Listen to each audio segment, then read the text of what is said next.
तो विकास की चाबी सीमा भाभी, विकास की चाबी सीमा भाभी कह रहे उनको साक्षी बनाकर उनसे शादी करती ना। इसने कॉल कर करके जानू आई लव यू, जानू हमसे शादी कर लो, उससे शादी करके बैठ गई थी, वो भी लव मैरिज थी। ये कह रही है कि मुझे पबजी वाला लफ्जी हुआ है। शक्ल से तू ऐसा कुपोषण का शिकार, चूसा आम, चूचू का मुरब्बा, अमचूर पाउडर, तू परवरिश करेगा। अरे सीमा ने तो 5वां बच्चा अडॉप्ट करा तेरी शक्ल में। पाकिस्तान से गर्म हवाओं का हमला, पाकिस्तान से टिड्डी दल ने हिंदुस्तान पे करा हमला। यानी तुम्हें नन्ही नन्ही सी टिड्डियां नजर आ गई, तुम्हें 6 फुट की चलती फिरती आवारा औरत नजर नहीं आई। और पाकिस्तान के लोग बिल्कुल सही कह रहे हैं कि इसको फांसी देनी चाहिए, कि भारत की भक्तों की जो भाभी हैं सीमा भाभी, विकास की चाबी, उनको लगा दो फांसी।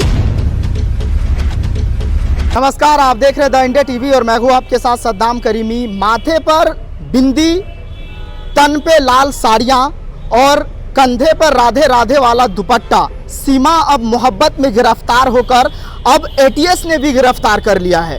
सरहद के इस पार जश्न मनाया जा रहा है, सरहद के उस पार फांसी की मांग हो रही है। यानी मैं जिक्र पाकिस्तान का कर रहा हूं। एक बहुत चर्चित चैनल के इंटरव्यू में वहां के लोगों ने साफ तौर पर अपनी राय दी है कि सीमा को फांसी होनी चाहिए। इसी मुद्दे पर बारीकी से बात करने के लिए काफ़ी चर्चित चेहरा सोशल मीडिया पर एमन रिजवी हमारे साथ मौजूद है। उनसे जानने की कोशिश करेंगे वो इसको किस तरह से देखते हैं। बहुत बहुत शुक्रिया वक्त देने के लिए। शुक्रिया सद्दाम करीमी, बहुत दिन बाद फिर मैं आपके चैनल पे नजर आई।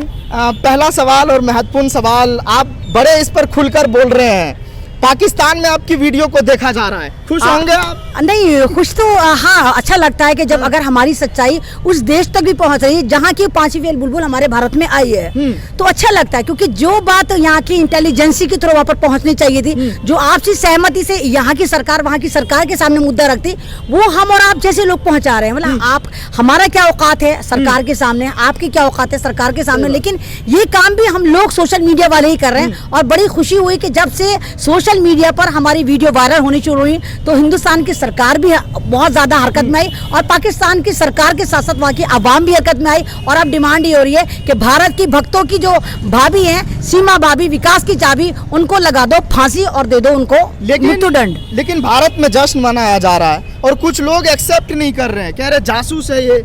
नहीं तो जश्न किस बात का बनाया जा रहा है? आप एक बार बताइए।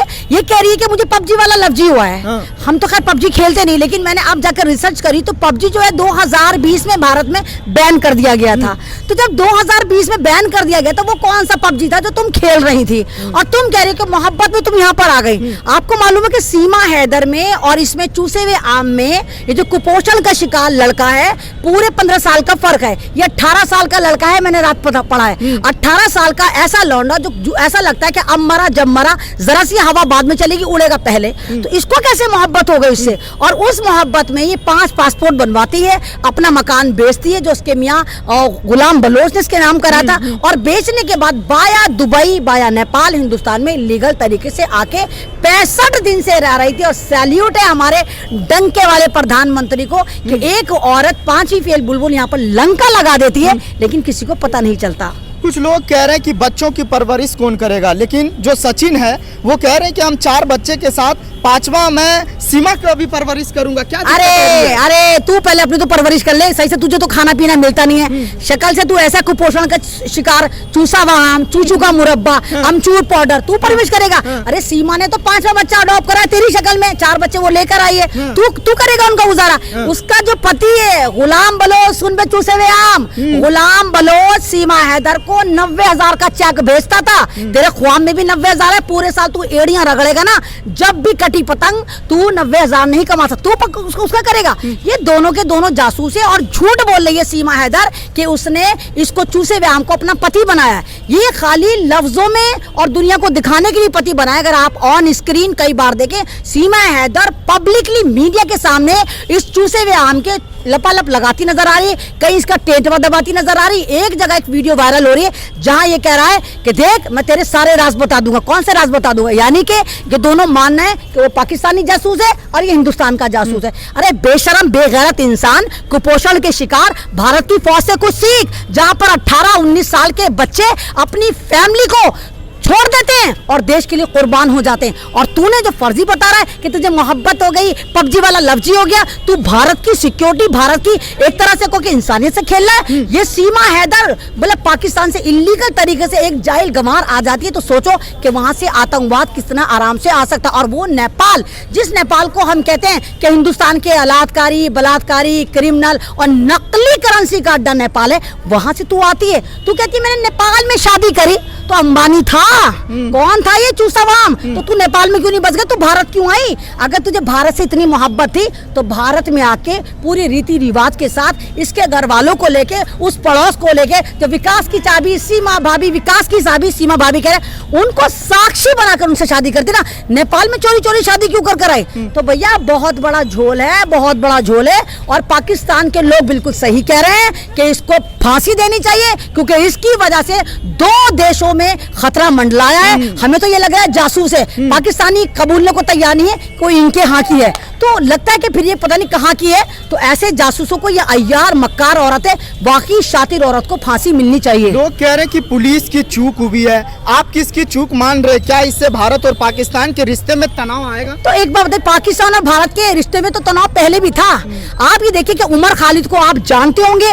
उमर खालिद जेएनयू का एक ऐसा चमकता हुआ नाम, जिनको 3 साल पहले इसलिए जेल में डाल दिया जाता है कि उन पर इल्जाम लगाया जाता है कि वो पाकिस्तान जिंदाबाद के नारे लगा रहे थे, जबकि वो डॉटेड वीडियो थी, यानी वीडियो के साथ छेड़छाड़ करी गई थी। लेकिन 3 साल से उमर खालिद को अभी तक जमानत तक नहीं मिली। और एक औरत जो पाकिस्तान की जासूस है, फर्जी पासपोर्ट से, फर्जी वीजा, बिना वीजा के नेपाल, दुबई आगे भारत में आ जाती है।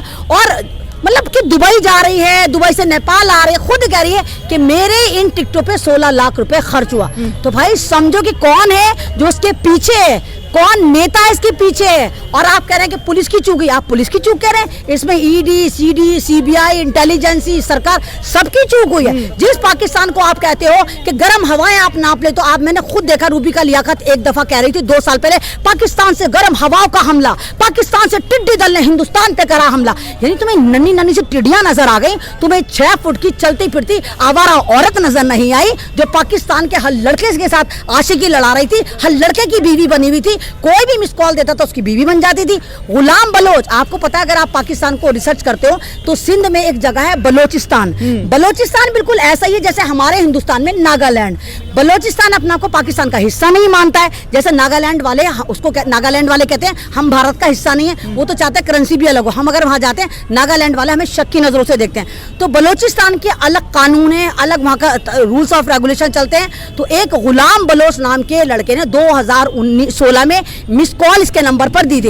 इसने कॉल कर करके जानू आई लव यू, जानू हमसे शादी कर लो, उससे शादी करके बैठ गई थी। वो भी लव मैरिज थी। लव मैरिज करने के बाद तूने 4 बच्चे पैदा करे और बलोच खानदान में ने गुलाम बलोच के ऊपर हैवी जुर्माना रखा। अब वो बलोच इतना परेशान हो गया कि सऊदी अरब में पत्थर फोड़ रहा है। किसके पीछे फोड़ रहा है? सीमा हैदर के पीछे, अपने 4 बच्चों के पीछे। वो उसको 90,000 का हैवी अमाउंट भेज रहा है, 90,000 भेज रहा है मजदूरी करके। उसने इसको पैसे भेजे जिसने प्लाट खरीदा। अब ये प्लाट बेचकर आ गई। अब सोचो, अगर हम 10-12 किलो आलू भी लेकर बैठते हैं, वो शाम तक नहीं बिक पाते। इसने प्लाट कैसे बेचा, किनको बेचा, पासपोर्ट कैसे बनवाया, किस तरह आई, मतलब ना पड़ोस को पता चली, ना रिश्तेदारों को पता चली, ना मालिक मकान को पता चली, ना पाकिस्तान को पता चली, ना पति को पता चली, ना भारत को पता चली। तो काय पे आई थी आप? पाकिस्तान भेजे, जमुना में डालें, जेल में डालें, कहीं भी डालें, लेकिन बिना इंक्वायरी के इसको यहाँ से हिलने नहीं देना चाहिए। बहुत शुक्रिया हमसे बात करने के लिए। हमारे साथ एमएन डिजवी थी, जिन्होंने सभी सवालों के जवाब बारीकी अंदाज में दिए, जिनका साफ तौर पे कहना है कि सीमा पार करके मोहब्बत करने भारत पहुंची है, इनकी मंशा क्या है, ये करने क्या आई थी भारत में, इस पर लेकर कहीं ना कहीं जो यहाँ की जो मतलब सरकार है वो इसको लेकर जांच करे और उनका मंशा बाहर आए। द इंडिया टीवी के लिए दिल्ली से सद्दाम करीमी की रिपोर्ट। चैनल को लाइक, शेयर एंड सब्सक्राइब करें और बेल आइकन दबाना ना भूलें।